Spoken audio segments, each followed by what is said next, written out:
মনে পড়ে না। কারণ কি জানেন, সংস্কার হলে দেশে কল্যাণ রাষ্ট্র হবে, তখন আর চাঁদাবাজি করে খাওয়া যাবে না। এজন্য আজকে সংস্কারের বিপক্ষে দাঁড়িয়ে গেছে। দেশ নেত্রী বেগম খালেদা জিয়া অত্যন্ত দূরদর্শী ছিলেন।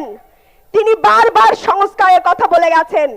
তিনি বারবার বলে গেছেন, যখন বাংলাদেশের সরকার জনগণের সরকার আসবে তখন এই সংবিধানকে ছুঁড়ে ফেলে দেওয়া হবে।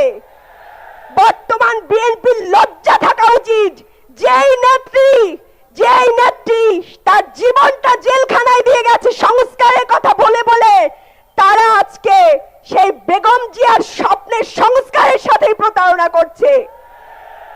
বেগম জিয়া বারবার বলে গেছেন সংবিধান সংস্কার করতে হবে। আজকে সালাউদ্দিন সাহেব ওইখানে দাঁড়িয়ে বসে যে সংবিধান সংস্কার করা সম্ভব নয়, সেটা নাকি আইনে নাই, সংবিধানে নাই। তিনি বারবার সংবিধান দেখান।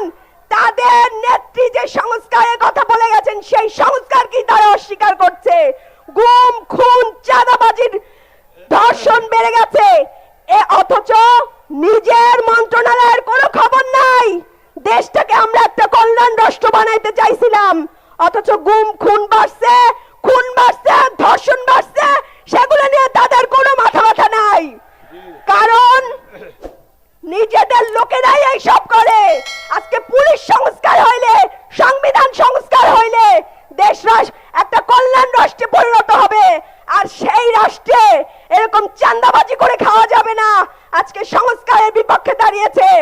আমরা সংস্কার যতদিন না করবে ততদিন মাঠে ময়দানে রাজপথে লড়াই করব ইনশাআল্লাহ। থাকবেন না আপনারা?